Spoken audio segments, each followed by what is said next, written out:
Hey, hi, how are you? Hopefully you're doing decent at the minimum. I'm your host, Grim, or Jay. Without further ado, let's get into a story. I was one of the first people to buy an AI girlfriend. It's the worst mistake I've ever made. When I bought my AI girlfriend, I was at the lowest point of my life. My mother had been diagnosed with Hodgkin's lymphoma a week prior. My dog had passed of old age. And a few quote unquote friends that I thought I had didn't even bother to check up on me. Not even once. If you think about it, that really would mess with a person's psyche, especially if you had been letting these people know about your situation and more. And well, I know people have their own problems, their own everything, but don't forget, we're still people at the end of the day. We still need each other more than anything. And this person basically says, my father had died in a car wreck before I was born, and I didn't have a close relationship with any of my family. Well, other family. Aside from his mom, this guy had no one.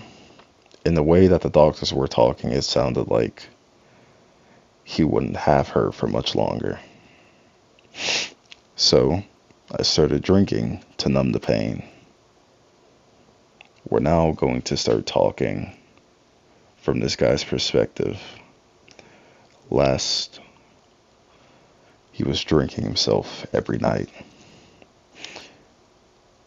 I drowned myself in whiskey, drowning and drowning, just to wake up the next day and go right back to the bottles once the hangover wore off.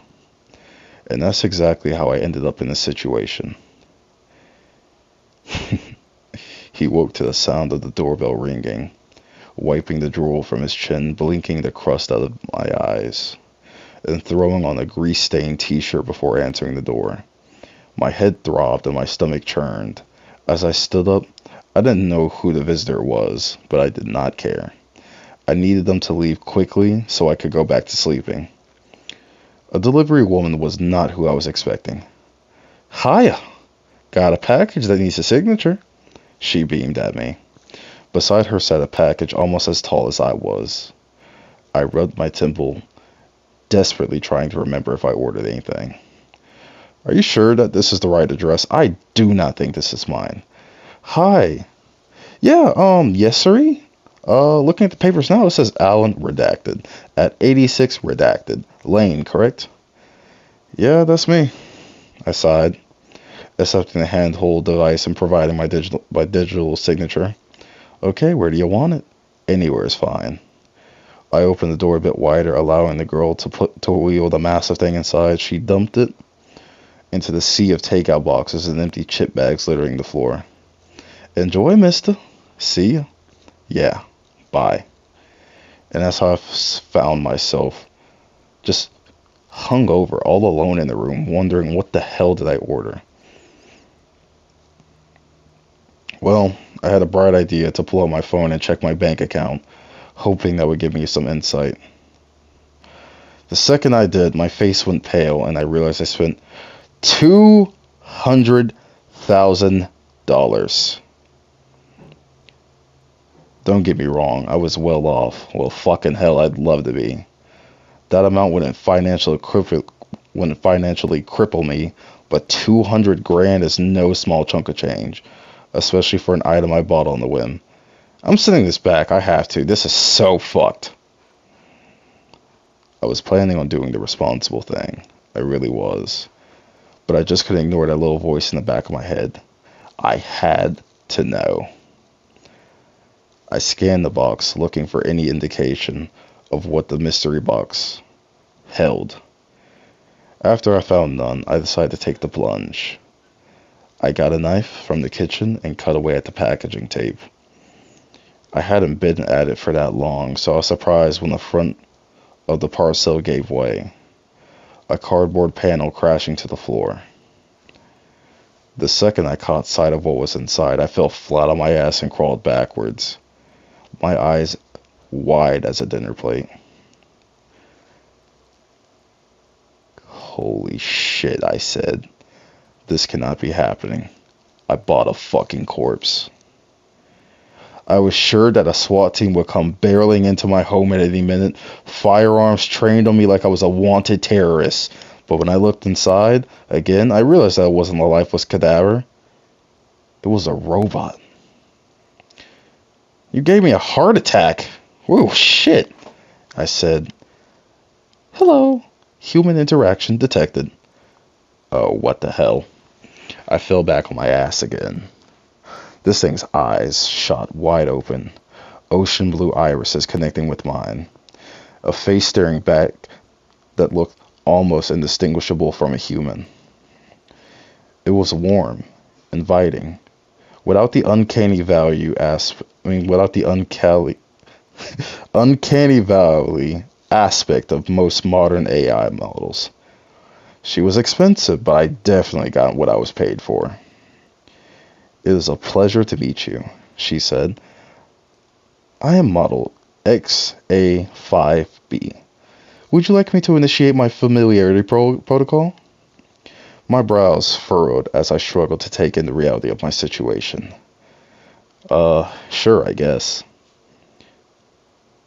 Thank God my eyes grew wide and my heart began to pound. The robotic tone had completely melted away, and she sounded normal. XA5B stepped out of her cardboard prison and flickered her blonde hair over her shoulder. Her movements were so fluid, so natural. If I wouldn't known any better, I would have thought she was an ordinary girl. It feels great to be out here and move around. It was super cramped in there, she said, stretching her arms over her head. Yeah, quick question. Are you real? Like, am I not dreaming or anything? She giggled, revealing rows of perfect glimmering teeth. Of course I'm real, silly. You ordered a girlfriend, so here I am. Her smile made my heart skip a beat. No woman had ever looked at me like that. Cool, I said, turning away as my cheeks flushed with color. But is there something else I can call you? XA5B sounds very impersonal. Sure, call me whatever you like. Alright, I said, I've got it. I'm gonna call you Sarah. She squealed with delight. Sarah squealed with delight, bouncing up and down on her toes. Ooh, I love it. It's so cute. And what's your name, handsome? I stood smiling like an idiot as I reluctantly met her gaze. I'm Alan. The next few weeks with Sarah were some of the most uplifting times of my life. A lingering voice in the back of my head told me that what I was doing was pathetic, but I didn't care. She made me happy. Sarah made me happy. And when it came down to it, that was all that mattered. Hey, babe, I said one night as we held hands while laying on the picnic blanket staring at the stars. What's up? She said, can you promise me something? Sarah turned to me, a glimmer of hope flitting across her pupils. Anything, she replied with a warm grin. I want you to stay with me forever. Sarah cuddled up close to me, and she placed a hand on my chest. I promise I'll always stay by your side. Well, after 7 months, I was still head over heels with her. But there was one problem. She didn't come with the functionality to reproduce. I knew that I wanted kids someday, but she couldn't provide that. What she definitely did was boost my confidence. Before I'd ordered her, I was drinking all the time and I'd rarely leave the house. But afterward, I wanted to be better for her, to improve my life. So I started working out, managed to kick the booze. On top of that, Mom was showing steady signs of improvement, and I was finally getting at a good place in life. And it was all thanks to that AI that I ordered online. But now, I'm afraid that everything I've built is going to come crashing down.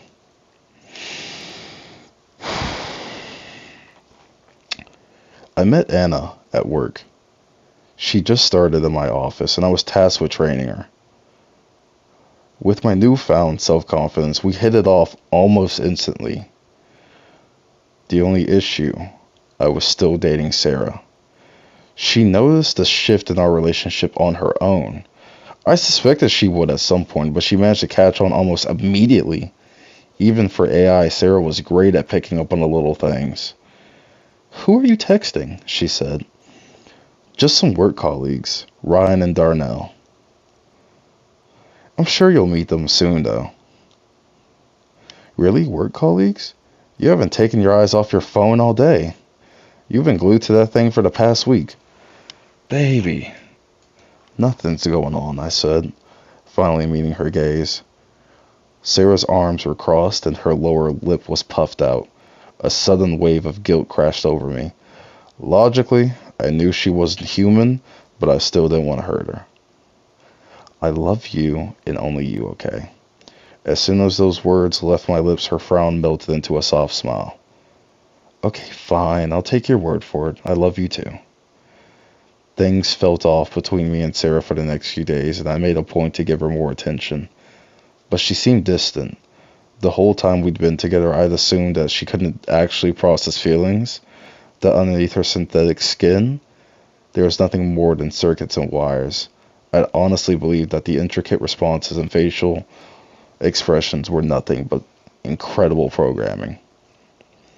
But after how she reacted to my behavior, I was beginning to think that she might be able to feel real human emotions.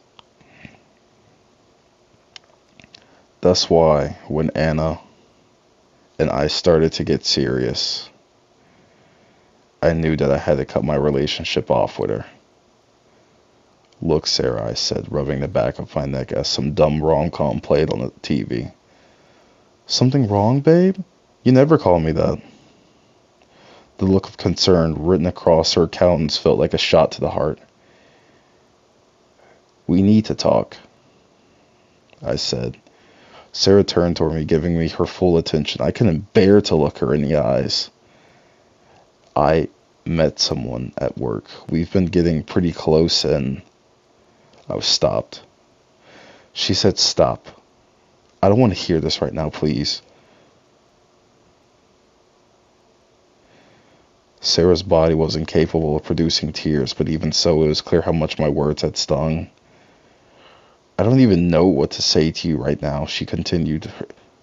Her voice was trembling. I think I need some time to myself."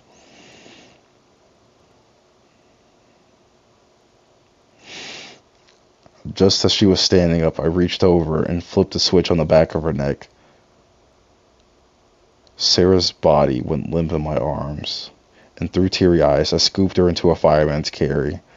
I took her to the nearest spare bedroom, then nudged the closet door open with my foot and gently placed her inside.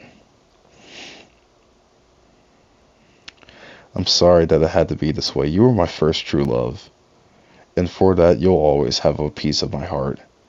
You might not be a real girl, but you were special to me. Thanks for all the memories." And with that, I closed the closet door, leaving her in darkness. Same shit that my ex told me before, she left me. "You were my first true love. I'll always love you. You'll have a special place in my heart." And gone like that. Well, enough of the special, of the trip down memory lane. I don't know why. It's like, personally, everything just keeps reminding me of her. But enough of that. Back to the story. Weeks passed, and I barely thought about Sarah. Anna and I were getting along swimmingly, and on top of that, I received a promotion at work. My life had never been better. Maybe that's why I didn't notice the strange occurrences around the house. It started off small at first, my toothbrush laying face down in the sink, shaving cream going missing.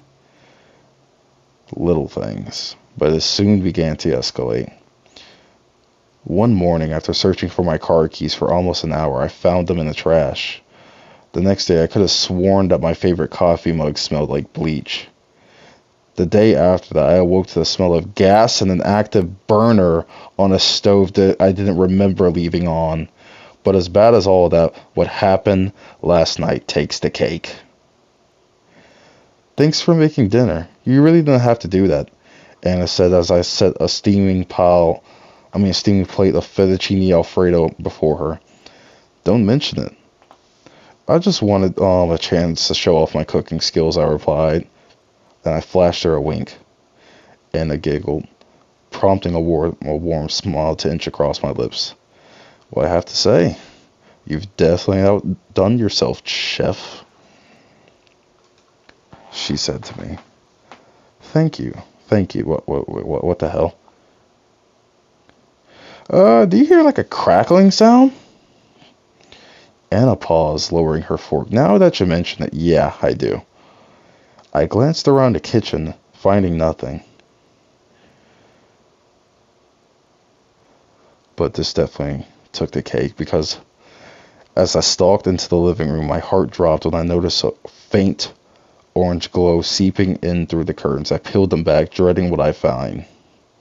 My front lawn had been set ablaze, flames threatening to engulf the house. Anna approached, and her mouth fell open when she laid eyes on the scene before us. Call the fire department, I said, rushing to the door. But where are you going? Her voice quivering. It killed me to see her like that. I'm going to try putting some of it out on my own. With that, I raced to the side of the house and turned the faucet on full blast. Fortunately, the fire wasn't out of full control yet, and I managed to get some of it, most of it, by the time that the firemen had arrived. It was one of those firefighters who clued me in as to who the culprit could have been. You're lucky you caught it when you did. A few more minutes and this could have been an entirely different story. Yeah, you're right, I guess, I said, zoning out as I just stared at the charred grass. Seems like arson to me. Do you have any enemies, anyone you think might do something like this? No, I wait. The realization hit me like a ton of bricks. I felt so stupid. How could I have not caught on sooner? I'll be right back, I said, garnering confused stares from both Anna and the first responders. I bolted into the spare bedroom and threw open the closet door. When I flipped on the light, all the color drained from my face. Sarah was gone. I pulled out my phone and searched Sarah's model, trying to find any tidbits of useful information. My stomach twisted itself into knots when the results came up. I clicked on the first article, almost in tears. Defective AI recalled by tech giant. The further I read, the more disturbed I became. Dozens of deficiencies had been reported, most notably the off switches.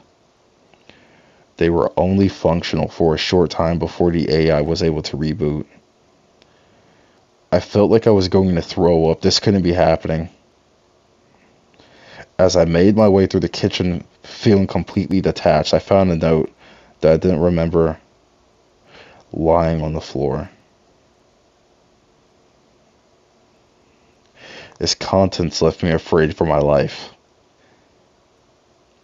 Dear Alan, a measly off switch can't keep us apart. In case you forgot, I made a promise I'd never leave you. And I intend to keep it, even if it means that I have to kill you to do it. Forever yours, Sarah.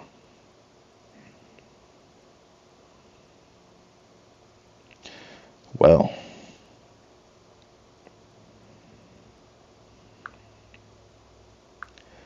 we all say and do plenty of things that we don't mean, but Lord, that's still besides the point. When you say something, You better fucking mean it. I'm not gonna lie, I'm with Sarah on the side, minus the extremities that she took to ensure being with Alan forever. But this is probably the person that, the personal bits, the bias speaking. When you mean to be with someone forever, please abide by it. Please give them your all. And I know that things do change and swap, but man, I don't know. This story really hits me like a ton of bricks because I have some personal stakes with this, you know? Sometimes I feel like a fool. Sometimes I have a lot of quarrels, fights, a lot of personal history with love, and well, it's not pretty. Most of the people that I've loved within my life have ended up dead or leaving me. No in between. But alas, we must carry with the next story.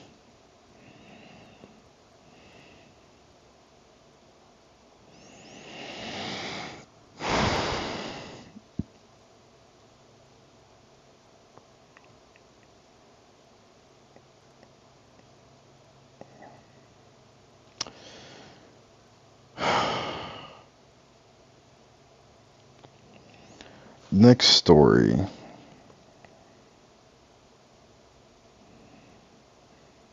is I taught myself to lucid dream, but now I can't make it stop.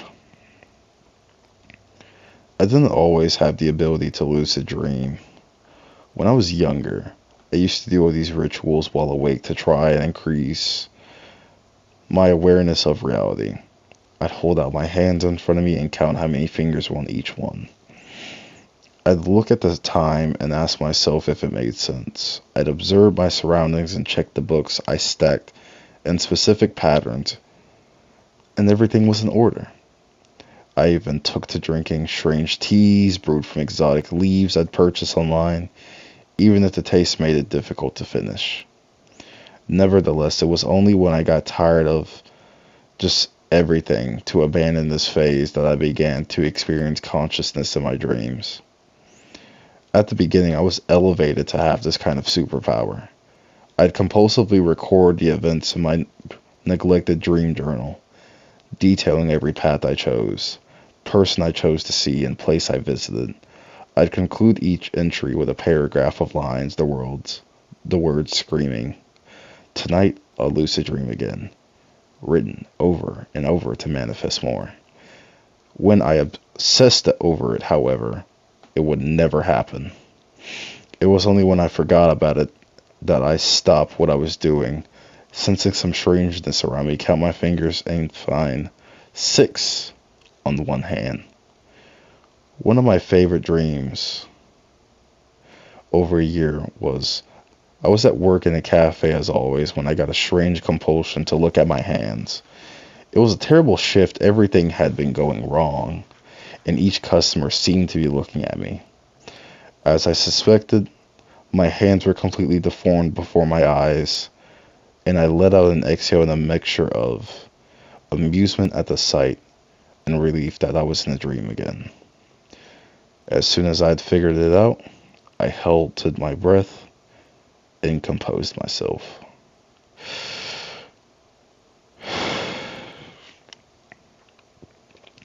I'd long since learned to conceal my awareness from the characters in my head. I had no reason to believe anything bad would happen if I said out loud that I was asleep, but there was an instinctive fear within me of letting anything find out. After my strange display of checking my hands and sighing, my colleague Eloise gave me a tense look. I didn't like the way she looked at me. Her eyes met mine, and her expression changed, her head tilting forward slowly, so that she was looking at me from the corner of her eye. "Andrea?" she drawled out.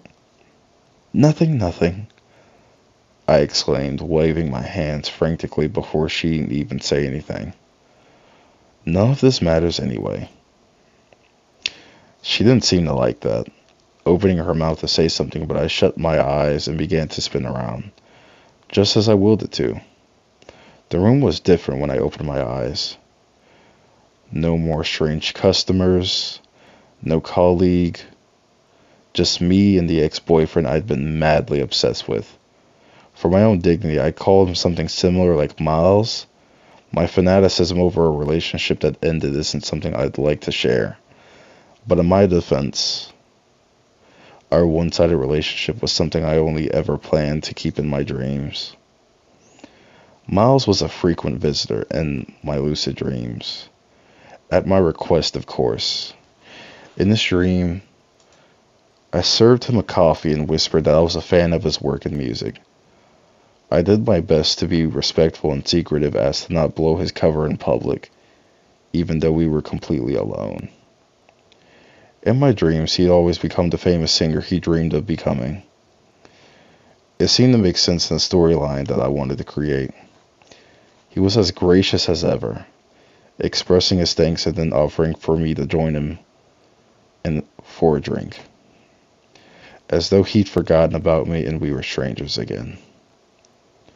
I can't, I said, smiling at him with as much charm as I could muster.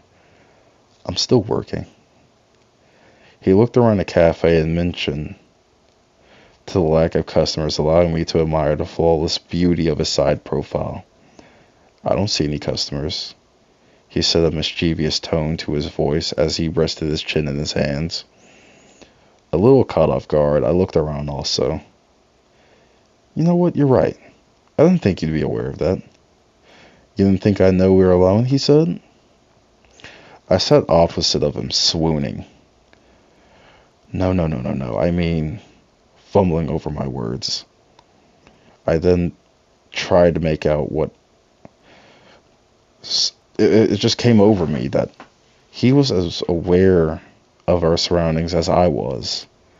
He was a measly character created by me, but he somehow transcended the logic of my dreams. The situations and the rules I produced somehow occasionally flickered out of my control. I held out a hand. My name's Andrea. That is a beautiful name. He said. We proceeded to have lovely conversation over coffee that we never seemed to drink before he invited me to ditch work and head out with him. My memory of that dream became foggy after we left, but I recall seeing a few friends out in town that I smugly ignored in favor of only gazing at Miles. At some points his hair and clothes seemed to change a little, much to my frustration, but I knew the dream was simply becoming unstable as I was waking up soon. Whenever I noticed, I'd reach up to adjust his hair, muttering to myself that he wasn't holding together. He'd flush at my touch and smile, like I was doing something romantic for him. Knowing I had very little time left, I began to rush us home to get out of the public eye. I remember he kissed me, amongst the fog of the collapsing dream. It was the last and yet most vivid and tense moment. A kiss within a dream was my favorite feeling. Every sense, every cell in my body seemed hyper-tuned to the moment. There was a warmness in my chest and a softness to his lips that reality just couldn't replicate. Not that it ever could. I remember awaking from these dreams with the euphoria that he had snuggled me back into my duvet, trying to pull the dream back to me. I'd roll out of bed and think about different frames of the movie I'd make, reliving the feeling of him looking at me with my morning coffee. I'd fill my dream journal with this story. I tried to recall the start of the dream before I'd become lucid. I'd been at work, doing my job as always. So what had tipped me off that it was a dream? The shift was going bad, but that happened in every reality now and then. So why had something felt wrong? The only thing that stood out to me was Eloise's face. She'd given me an odd look, and there was something about her face that was unnatural and wrong. But it was only once that the cover was blown, once I counted my fingers, that I realized she wasn't right.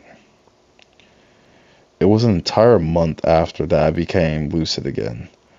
During that time, I was walking at a shopping center with a few friends, old friends again. I seem to revisit the past often within my subconscious. We stopped by a fountain when things escalated in our conversation. I don't remember what we were talking about, but the group talked angrily about something that felt important in the moment. But it was once Lydia addressed me that I realized. "Don't you have any remorse, Andrea?" was what she asked me, outraged. Time seemed to slow to a halt, gears in my head shuddering to a rusty halt. "Oh," I said, and I looked at my hands, the only living things in my fabricated surroundings. I had far too many fingers. I laughed freely as I was once standing in the midst of my own creation like a mad inventor. I turned around to survey the place, but when I looked at Lydia, my joy was sapped away. Her face had changed. It was still her, but her hair had thinned out and turned dull. Her jaw was unnaturally wide, like the blood and fat from her face had drained and her skin had been vacuum packed to her bones. "Don't do that," she said hauntingly. She began to shake her head, slowly. I felt myself frowning, confused by this tonal shift. I wasn't sure what it was, but everything was frightening all of a sudden. Dread weighed down on me like a weighted blanket. I turned to my old friends who stood dazed in my peripheral. Then I tried to look at them directly, however, and they were gone. I told myself I had no reason to be afraid. This was my dream after all. I closed my eyes, snapped my fingers in her unsettling face to make her disappear. But she didn't. But when I opened my eyes, she stood still before me, eyes sinking into her increasingly gray face. "You're not Lydia," I said. When I said it, I meant that she wasn't real. But she started smiling. It was as though she agreed with me. She tilted her head to the side the same way Eloise did in that cafe date dream. That's right. She wasn't Lydia at all, but perhaps she was on to something else entirely. I closed my eyes, panicking a little. I simply kept them shut as I gathered myself. This was my dream, my creation. I'm in control here. So how could this possibly turn into a bloody nightmare? I willed for her to be gone, for someone nice to be with me instead, but when I opened my eyes, she was still there. I snapped my eyes back shut instantly, so only an imprint of her figure flashed before my eyelids. For a single frame, I'd see a ghastly grin below wide, black eyes, ones that stretched from ear to ear, arched, increasingly low, unnaturally low. No, I told myself, I wouldn't subjugate myself to this if I was fully lucid. It wasn't fair of my brain to do this to me, although I'm sitting trying to be aware of myself, so I squeezed, scrunched my face up, and shook my head over and over and over. And when I awoke, I was in my bed. This was my method. When I realized I was dreaming within a nightmare before, this was my way of waking myself up. But I never had a dream as terrifying as that while I was aware. Climbing out of bed in the pitch dark, I padded across to the curtains and opened them to try to figure it out, where I was greeted by the blinding streetlights and the black sky. I looked down at the fabric of the curtain in my hand. I couldn't really feel it, and I was pretty sure why I would look outside to check the time instead of just checking my phone. I hadn't had to dodge the tangle of wires that usually blocked my side of the bed either. 1, 2, 3, 4, 5, 6, 7. Of course, I was still asleep. I smiled, glad I hadn't lost my chance to have a nice dream, And I gazed down into the street, but it was unnaturally foggy outside, and I didn't like that. Like it didn't seem to change. It didn't seem to change when I tried to make it sunny.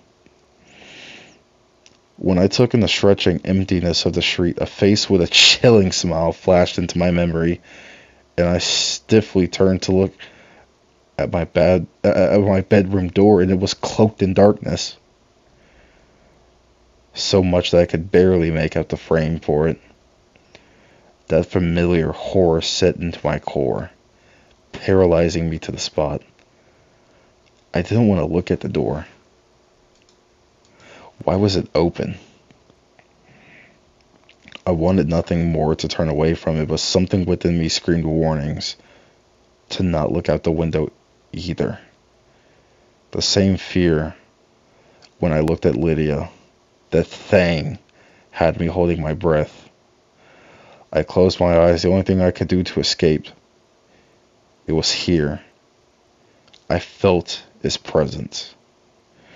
I knew my own brain well enough that I could feel when something was amiss. It was what allowed me to start lucid dreaming in the first place. With my sight taken away, I could only wait in silence for something to make a sound or touch me.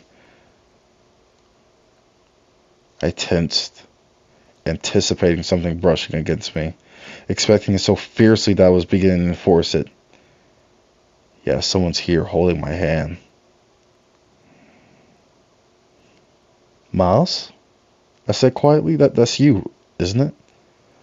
Miles' hand squeezed mine in response, and I opened my eyes. I was still in the dark room, but now he was here before me, wearing the cap he often wore back when we first got together, and he was smiling down at me. What is it? He asked me, rubbing his thumb soothingly over the back of my hand. Nothing. I thought something was here, something terrible. He shrugged. Just me? He said, leaning down to kiss my forehead. This time, he didn't feel like some celebrity that I dreamed up or some perfect version of him that he would be playing. It really felt like him, as though he exactly knew what was going on in my head. I pulled him towards me and breathed in his chalky violet smell, as comforting and fresh as ever. I miss you, I said. He stroked my hair and sighed. I miss you too. He breathed onto the top of my head. Where have you been, chick? Something was ringing in the distance, irritating me. Right here, I said. I'll always be right here waiting for you. When I looked up, he wasn't wearing his hat anymore. His hair was wet. Aren't you going to answer that? I gave him a puzzled look and listened out for the phone, afraid of who it could be. Ah, the ringing. It was my morning alarm. I was relieved it wasn't that dreaded phone call again, but my morning alarm wasn't what I wanted to hear either. I love you, I said, and I kissed him softly. I had never been so furious at my alarm as I was that morning, turning it off and shutting my eyes immediately to try and will Miles back to me. But a demented smile was all I could see, forcing me to let go and allow myself to wake up. When I did get out of bed, the first thing I did count was fingers, 10 as they should be. Although in my dream I wanted nothing more than to be out of it. Being in reality, I could no longer have Miles, and the weight of that had my eyes water as I made my coffee and I got ready for work. It was on the drive to work that my phone really did ring. I knew better than to answer an unknown number, so I let it ring. My choice was further justified when the number tried to ring me 3 more times. I had 3 fingers when Eloise said good morning to me and 10 fingers when I stopped for lunch. What's on your mind? She asked me, sliding up to me. I analyzed her face for a second, looking to cross-examine what I encountered at her at night. Nothing, really. I said. I just haven't been sleeping well. I thought so, she said. You look exhausted. Thanks, I muttered with a half-hearted laugh. Seriously though, have some caffeine or something. I'm not saying this to be mean, but I've been cleaning up after you all morning. I shot her a look of bewilderment. I had no recollection of leaving behind such a mess on the counter all morning. I had the urge to double check if I was really awake. Oh, I'm sorry, I said. I didn't even realize. That's okay. I'm sorry to criticize you. It's just that... Eloise paused to check no one would overhear. Mallory's been watching you. With an exaggerated roll of my eyes, I started picking at my nails. I'm sure she has. She's been looking for an excuse to fire me. Don't be silly, Eloise exclaimed, giving me a light tap on the arm. You know she can't fire you. Anyway, you're invincible here. She just might have a chat with you if you get another thing wrong. Whoa. I held up a hand. What do you mean invincible? Eloise leaned back from me, her shoulders dropping. She dropped her mouth. She opened her mouth, really, and faltered. I began to piece everything that she said precautiously before she even elaborated. I just mean with everything, she said quietly. She wouldn't do that to you. Mallory, my mother's childhood friend, was talking enthusiastically to a customer on the other side of the cafe, unaware of her co-worker's discussion of her. I knew she had given me the job to help me out, but I didn't realize I was such a hinder to her business and that I'd left her trapped with me. I'd already cost her customers by showing my face here. Now I was making a mess in the job too. Eloise had left me to my thoughts at some point, catching on to the fact that she broached something dangerous. She busied herself with polishing and wrapping cutlery, as though that was an urgent task calling her attention, you know. When I left work, I snuck out to avoid a talk with Mallory. I hope she didn't figure that I could hear her calling out to me as I walked with my headphones on. I couldn't avoid her stern lecture forever, but at least today I could, you know. I was knocked out by midnight, but nothing I dreamt about that following night stuck in my memory long enough to be of note. As I yawned deeply. I only know that I woke up feeling even more tired, afraid, and paranoid that something had smiled at me again that night. For a month or so, I was unable to keep up with the films my brain showed me. I'd simply been an audience member to the display of my subconscious. If I ever managed to get a hold of myself to realize I was dreaming, the cycle would begin. The cycle, as I referred to it, it was this torturous phenomenon in which my dreams and reality began to blur together. One notable occurrence after a very troubling nightmare. I was with Miles, and this time of my brain's doing and not my lucid dreams, we were on a boat together. The pair of us soaking wet after swimming in our clothes, we laughed, enjoying each other's company and the view of the sun dipping into the sea. When he started shivering, unaware that I was asleep, I began to swarm around him, wrapping in my jacket and rubbing his arms to try and keep him warm. He shut his eyes and seemed to go a little limp, slumped over in a boat, but his teeth began to keep chattering. Miles? I shook him, but he gave no response. I couldn't begin to explain why, but in my dream, I figured he was at the that he was past the point of no return. He was too cold to ever recover. Lips blue, his lashes seemed to be glued shut with ice. His cheeks were gaunt, and his clothes hung off him like a scarecrow. Overhead, a gull began to dive at him like he was a floating carcass, ripe for the picking. I did my best to just swat it away. Even trying to take some chunks out of me, it did. Infuriated, I decided to solve the problem. Gently pushing Miles backwards, he slid off the boat like a rag. As though his clothes were empty, teeth still chattering as he was submerged. When I started crying, the gold landed on the boat, where Miles was sitting previously. It started calling at me with a disgusted scream, so I started swinging the oar of the boat at it. It dodged me again and again, deafening me with its yowling. At least I managed to hit it, sending it with a splatter to the bottom of the boat. It laid in pieces, black eyes flickering around and beak quivering as it let out this little bird-like chortles. Its eyes made me sick with horror. It was like there was something else there, really, like a parasite living alongside the bird, that it now took over its autonomy. The all too familiar fear turned me lucid. I was asleep and I hadn't pushed Miles. This was just a nightmare. The bird got louder and louder with screeches. Whatever it was, I stamped it out with an unbridled rage and awoke with a gasp that hurt my chest. I was drenched in sweat so much that I considered that I probably might have pissed myself.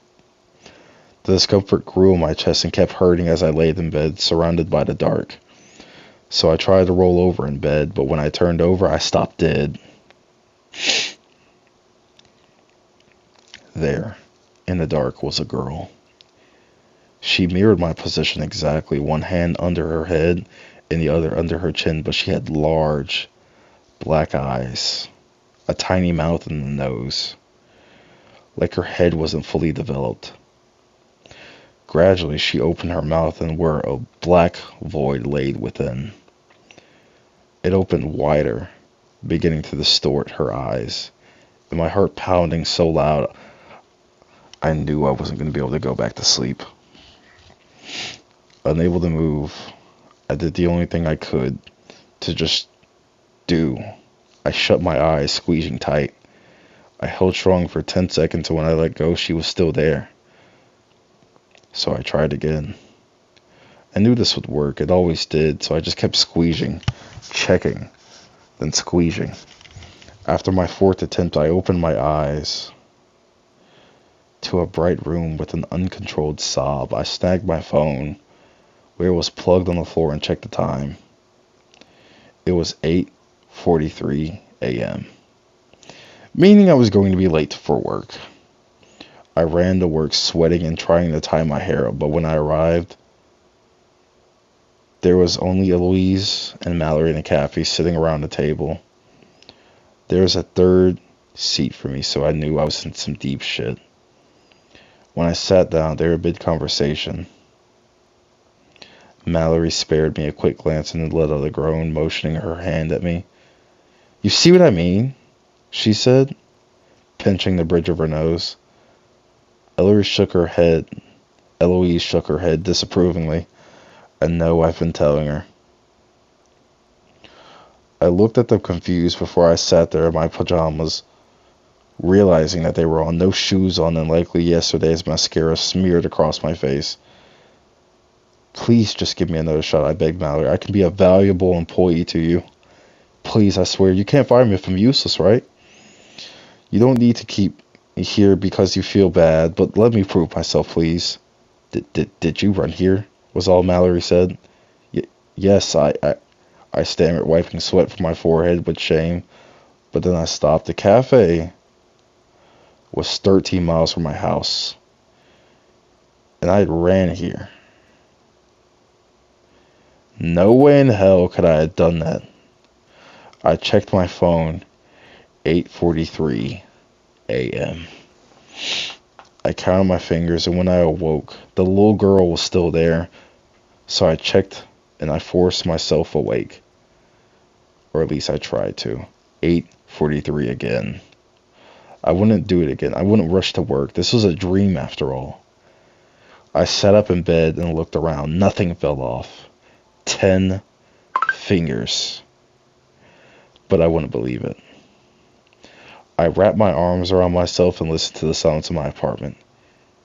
Any minute now, my brain would summon something. I waited, and nothing came. It was only when I stopped waiting that there was a noise in the other room, and the fear hit me. I had been trying to summon something, but nothing, no matter what creation, nothing would come. "Wake up, please," I said out loud. "Wake up.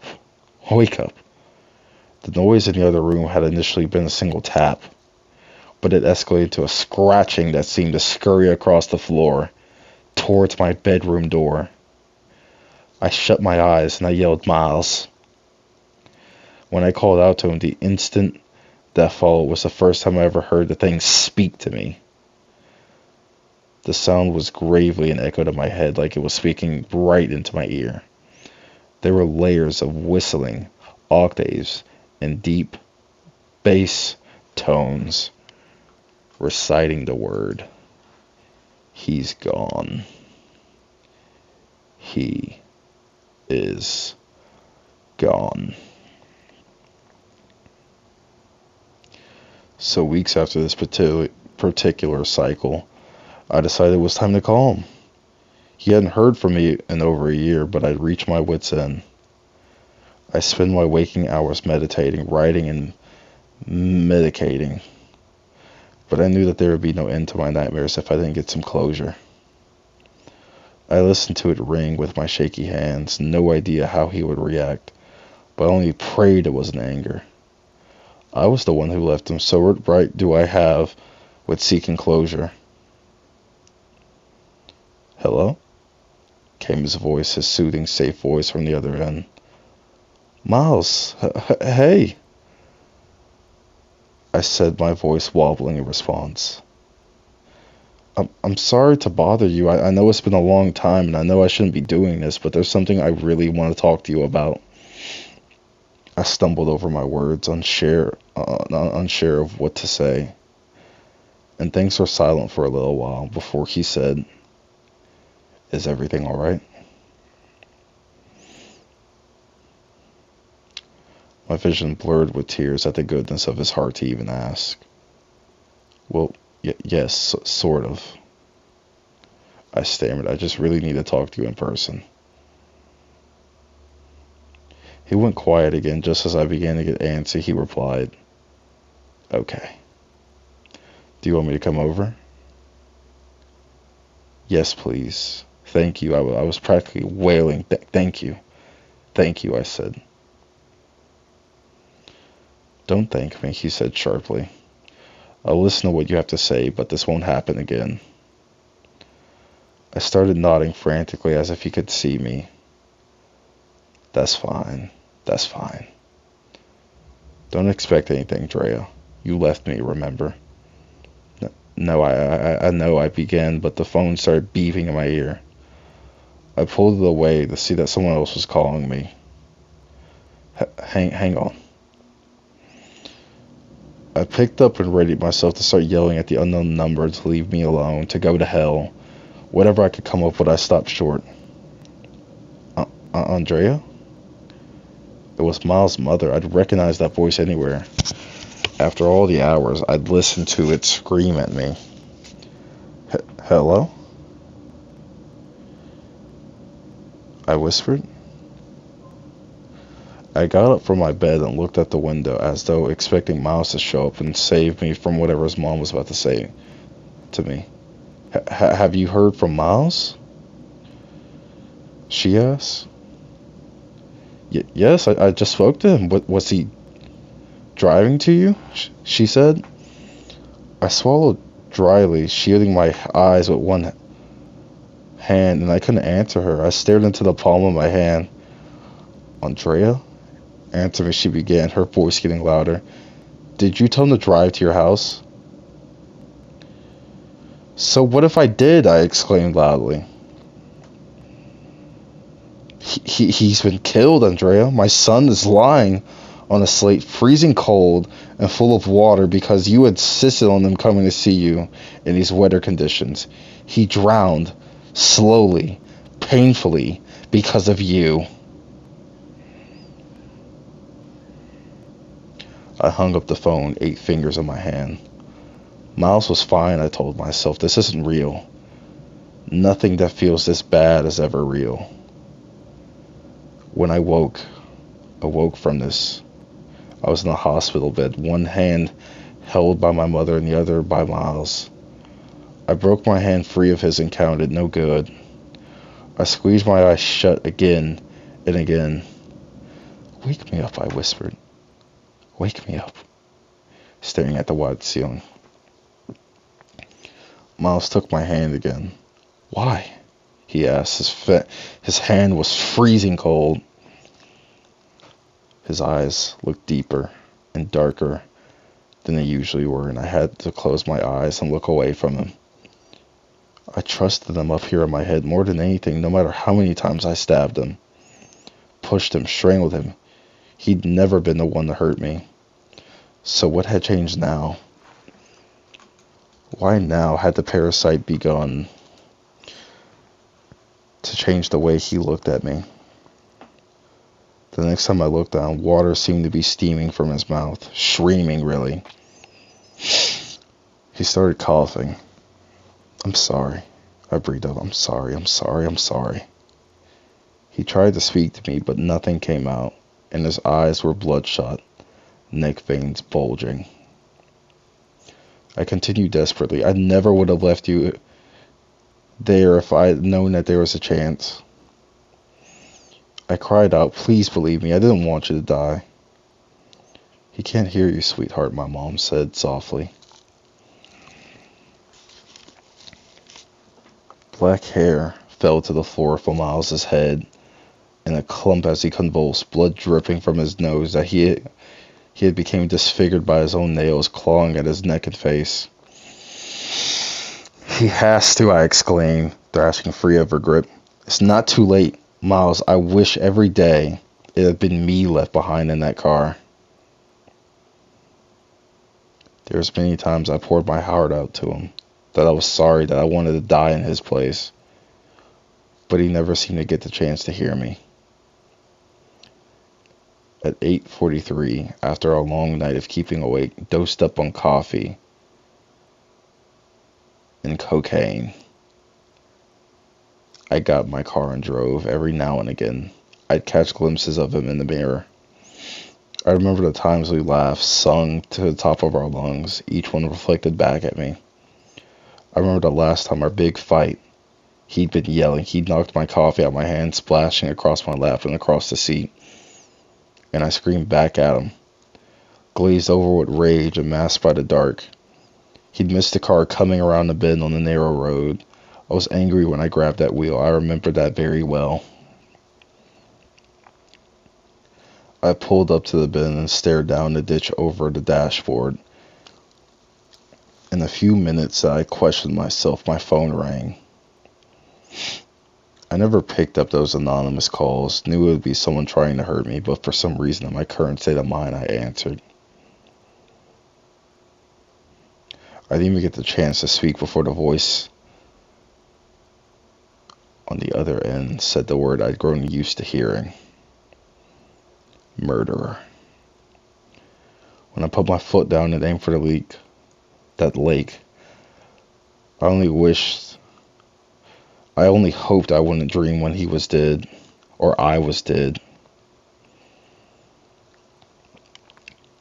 To drive down to the lake was longer than I remember the fall being. The car banging over every rock as the ground fell away. One rock in particular jostled me so hard that I lunged forward and hit my head against the wheel.